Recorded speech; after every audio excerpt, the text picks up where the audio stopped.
market ya, kalau kita perhatikan sebenarnya kan cukup menarik hari ini ya. Gua rasa kan market ini juga udah pernah kenaikan BBM ini ya. Ini kan sudah kenaikan BBM ini kan sudah dibahas. Gua ingat mungkin minggu lalu kita pas live bareng kita juga bingung, di mana pas minggu lalu hari Senin itu sebenarnya kan udah berapa hari sebelumnya, minggu sebelumnya juga udah sempat disounding kan rencana kenaikan BBM ini. Jadi market ini pas Sabtu kemarin ada kenaikan, mereka hari ini di-react cukup positif nih oleh IHSG. Buktinya asing masih cukup gede, big cap juga masih lumayan strong. Mungkin gua ngelihat ini nanti tinggal gimana angka inflasi sih. Karena kan yang belum bisa diukur ya menurut gua adalah setelah BBM naik, tentunya kan harga bahan pokok ini biasanya akan ngikutin naik. Nah, naiknya sampai seberapa signifikan itu kan yang kita coba nanti lihat kan, yang sama tunggu. Dimana kalau ternyata harga bahan makanan ini naik juga cukup signifikan, kita kan nggak tahu seberapa signifikan, tentunya itu ya membuat inflasi naik, terus ya mungkin ekonomi kita bisa agak, purchasing-nya bisa agak melambat, jadi BI mungkin pemerintah juga akan memberikan nanti naik dan sebagainya, kita akan tunggu. IHSG menurut lu gimana nih bro? Koreksi nggak sih kayak dengan sentimen ini? Atau kayaknya menurut lu juga setuju? Menurut lu udah price in nih? Sebenarnya IHSG itu ya, kalau kamu lihat ya jujur ya, kayak kemana-mana ya kalau kita lihat ya. Cuman kembali lagi ya, setiap kali kita masuk selalu antisipasi sih menurut aku Glenn. Either dia mau jalan ke atas dan yang kita harapkan apa, or dia ke bawah yang kita harapkan apa. So kita bisa tahu antisipasi beritanya apa kira-kira ya.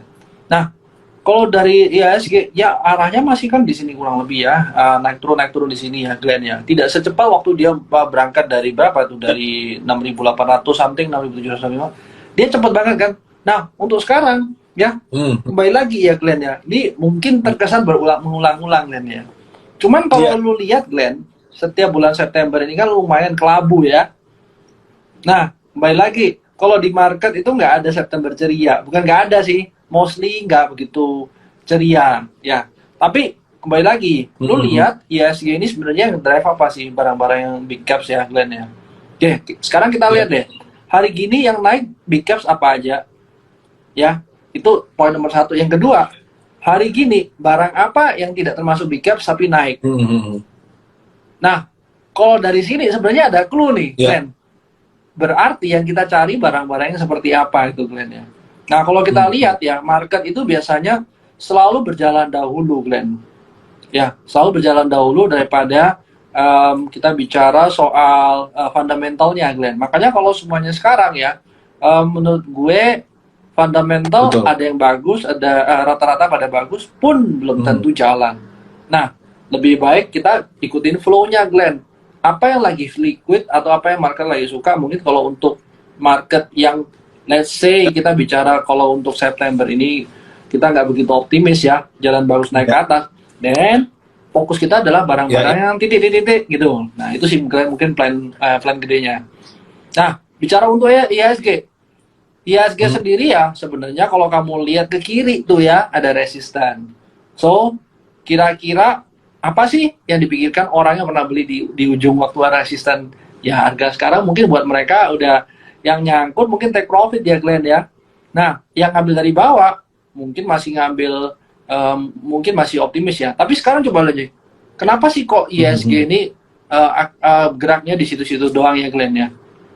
Nah, kalau teman-teman ikut apa yang kemarin Farul bicarakan, sebenarnya buat dia itu dia nggak melihat kita tuh nggak bisa, kita dari Terima Gas ini nggak melihat kayak sebenarnya sektor banks itu menarik sekali Glenn. Nah, makanya ya jalannya nggak kemana-mana Glenn ya. Tapi good point-nya adalah gini, kalau kita lihat dari RA, dari asing itu kan masuknya udah lumayan gede ya Glenn ya. Otomatis mereka kalau masuk itu bisa aja parkir duit. Nah, kalau parkir duit, ya yang jadi fokusnya adalah jangan sampai waktu mereka parkir nggak bisa keluar nih Glenn.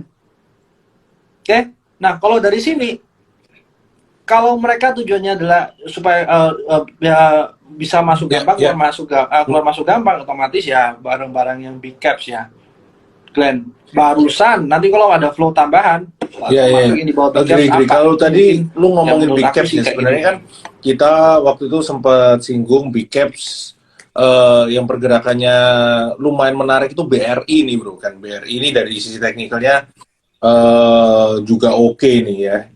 Dia juga berapa Hmm. dua hari yang lalu itu udah break dari inverse orders.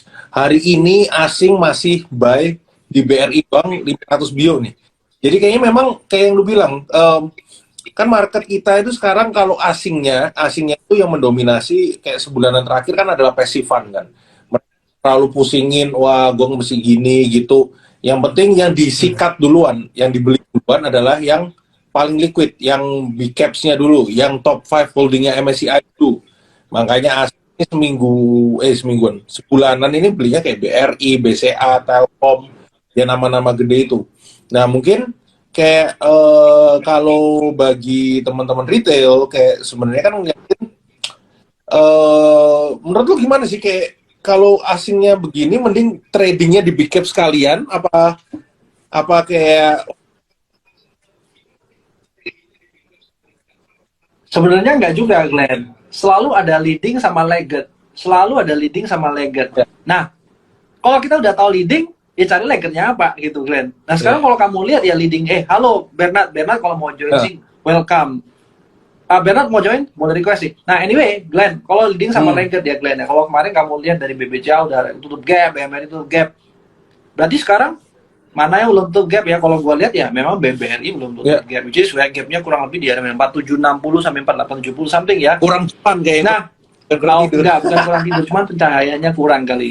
Nah, Eh, berarti hmm, iya kurang terang. Nah, tapi sekarang kalau kamu lihat Glenn, BBRI memang ya dia masih ada gap hmm. di atas ya kalau beli teknikal ya. Ya, ya, Secara ya, ya, fundamental ya. ya nggak Jadi mungkin kemana-mana juga benar-benar gue Glenn ya. setuju nih kayak BRI ini sebenarnya Gitu salah sih. satu big cap yang menarik ya. Kita ngomongin flows dari teknikalnya juga. Terus kalau kita merembet di luar big caps mungkin yang cukup menarik ya. Hari ini yang cukup unik itu ada satu saham yang jarang dibeli asing, tapi ini asing masuk ke top net buy-nya nih. Bumi nih, bro. Duh, loh, uh, loh, bukan jarang Kamu yakin itu dibicarakan. nggak Aku bilang menarik? jarang Jarang asing dibicarakan. masuk. Hari ini top net buy-nya asing itu di Bumi. Nah, jadi menarik karena mungkin ya sebelum kita masuk ke bahas Ya, bumi teknikalnya dan sebagainya, sebenarnya kan kalau kita ngomongin komoditas, ini kan masih cukup menarik kan. Mungkin teman-teman juga udah bosan nih bro, kita ngomong komoditas terus ya. Kayak tiap kali kita live di sini di sana, mungkin bareng teman-teman juga bahasnya komoditas nih. Tapi memang komoditas ini, komoditas energi adalah masih kita bilang kayak bisa menjadi sektor jagoan nih untuk tahun ini at least.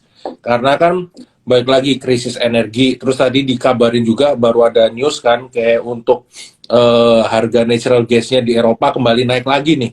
Setelah waktu itu kan sempat turun agak koreksi beberapa hari, akhirnya kan setelah Rusia masih ngekat supply gasnya ke Eropa, ini naik lagi. Jadi kan mau nggak mau ya ujung-ujungnya tetap mesti pakai batu bara atau mungkin minyak. Tapi minyak pun juga lagi susah, supply-nya lagi susah.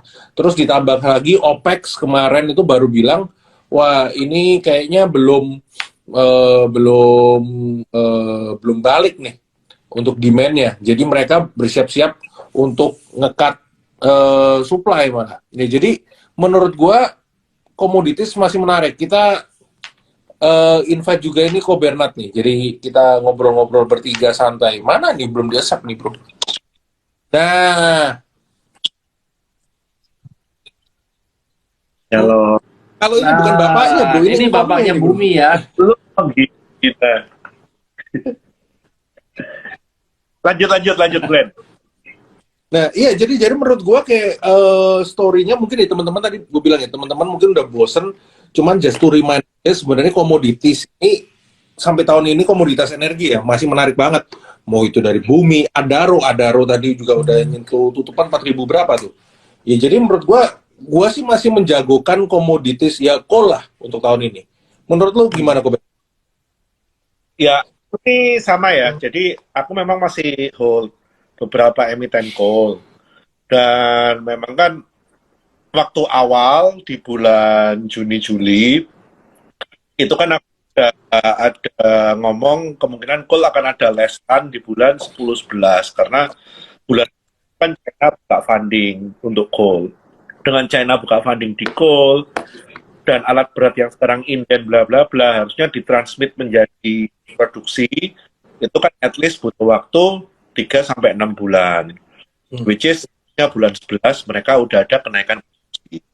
Tapi kita tahu ternyata yang unexpected happen bulan 8, bulan 7 ini ada wave gitu kan di Eropa, China.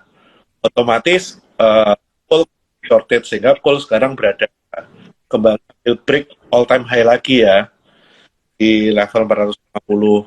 Terus kita juga tahu di Eropa sendiri yang awalnya Prancis keluar-keluar mau nyalain nuklir, ternyata output nuklir turun daripada yang dibayangkan. Jadi kita menggunakan sumber energi. Terus kemarin Gazprom juga tutup valve gas gitu kan. Jadi lagi-lagi yang dicari apa sumber energinya ya nggak lain nggak lagi ya pasti masih coal. Jadi global shortage ini masih berada di kisaran sumber energi gitu kan. Kalau yang lain-lain saya rasa nggak terlalu urgent. Ya leadingnya tetap di coal. Kalau kita ngomong oil, yes, oil ini lebih struktural lagi. Kalau coal mungkin dapat funding sekarang dan udah produksi, oil itu nggak kayak gitu. Oil itu kita sekarang dapat funding, kita masih harus sampai diteruskan menjadi produksi. Itu butuh waktu sampai 2 tahun, gitu kan. Jadi perjalanan untuk mendapatkan supply oil dan menutupi shortage di supply ini lebih panjang. Jadi yes, setuju. Kalaupun ini energi akan menuju koreksi, katakanlah di awal tahun depan, itu pun akan berada pada level new normal. Nggak akan, jangan dibayangkan coal balik itu, jangan dibayangkan oil akan berada di kisaran harga 60-70 lagi. Itu udah susah tercapai. Ya, ya, ya. Kok Bernard, suara putus-putus, jadi mungkin lu pakai Bluetooth, jangan pakai Bluetooth. Perlu ganti friend ya. Ya, mungkin menyambung dikit ya soal yang Bernard bilang tadi. Ini Oil ini coba ngomong. lebih jelas nggak ini? Ya, jelas. Ya, ya. Gua agree sih, kayaknya Jelas. oil ya, kayak tiap kali lu kalau perhatiin nih, kayak begitu harga minyaknya mulai koreksi signifikan gitu, terus OPEC-nya bilang, wah ini kayaknya demand-nya belum balik nih, kita cut production aja. Terus tiba-tiba oilnya rebound lagi. Jadi kayaknya mungkin gue ngeliat ya OPEC pasti juga nggak mau lah harga minyak ini sebisa mungkin ya agak dijaga lah, at least ya 90-100. Kayaknya kan tiap kali mendekati 90 ada berita-berita kayak oh ya ini kayaknya mungkin kita akan cut supply ini nanti ke depannya. Jadi habis itu agak rebound. Jadi menurut gue kayak gue agree oil dan batu bara ini masih agak susah turun sih ya untuk tahun ini. Nah, kalau di turunannya gimana? Ini mungkin kita ngomongin coal kontraktornya dulu nih. Gimana ini? Kayak gue Bernard. Kalau kontraktornya kan lu benci, Glenn. Loh, gua itu kalau kata Hans itu kita ngeliatin teknikalnya aja, ngeliatin chartnya. Oh kemarin 2 hari lalu ya kemarin itu kan udah break nih duitnya. Masa kita nggak beli ya? Gimana nih? Oke. Ya mungkin kalau aku sih spesifik sebut merek ya. Kontraktor yang kau maksud gitu kan, nggak ada lagi yang lain. Nggak mungkin UNT. Nah, sama Doit, karena memang udah jadi penunggu kubur karena kan dari setlist di bawah. Terus Iya bro, barusan break nih mumpung. dia kan memang punya dari 382, dia break 392, 412, 418, 432. Itu ruteku tuh. Nah, yang kita ngomong dari hari Kamis ya 382 ke 392 balik, tapi dia nggak bikin new low di 82. Sebenarnya ginilah, kalau kalian lihat ya, hari ini kayak top by volume ya, secara value, ya memang masih yang besar. Ya kayak BBRI, BBCA, Bumi, dan lain-lain. Tapi sekarang coba kalian lihat ya, by value yang paling besar top 5-nya itu termasuk Bumi. What happened, man? Terus kalau kalian lihat ya, top gainernya barang yang kecil-kecil ya.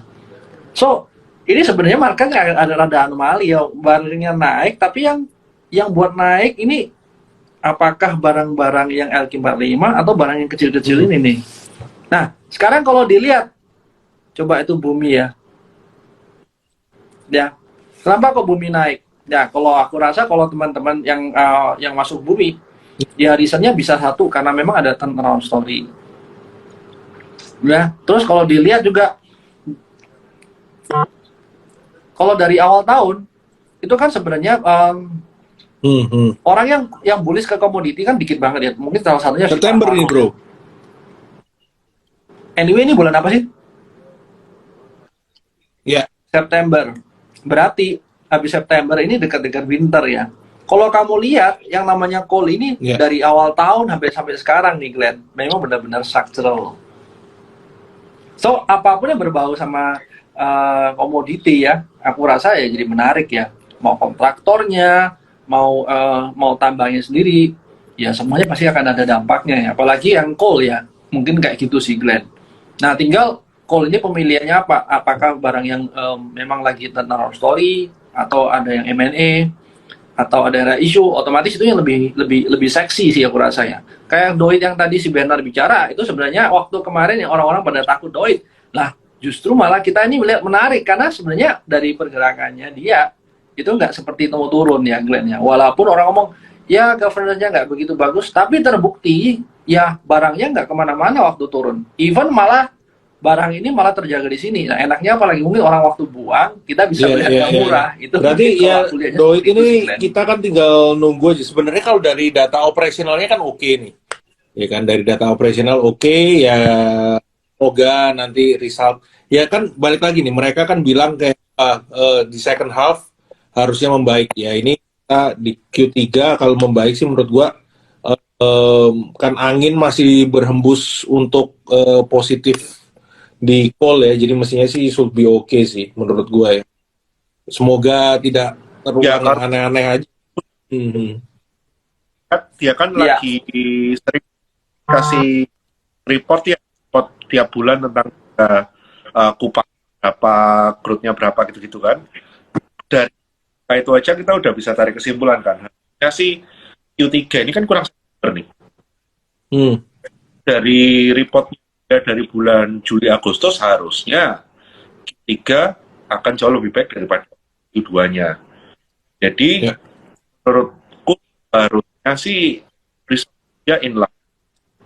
Jadi apa yang membuat Doit gonjang-ganjing di Q1 harusnya perlahan kayaknya mulai akan reflect ya. Kayak gitu. Ya itu agree. Jadi kalau kita kalau model kayak Doit nih, kita tahu revenue-nya dia sebetulnya bagus, tapi bottom line waktu Q1 kan jelek ya, kita consider jelek lah karena ya menurutku sih itu satu headwind yang bisa jadi opportunity kita kan. Karena kita kan tahu ya buat nggak betul kemarin waktu Q1 ada biaya administratif ya barusan setting up kantor dia baru akui kantor di tambang coal di Australia. Bagi aku biaya operating dan biaya administrasi yang di situ itu nggak akan repetitif gitu. Jadi harusnya sih itu cara yang bisa diatasi. Makanya ya kan oleh bahwa ini main-main ini resultnya itu ya kan. Putus lagi kok Berat. Putus lagi. Ya. Oke. Yang sampai mana tadi yang nggak putus? Kayak suara muncul, hilang, suaranya muncul, hilang.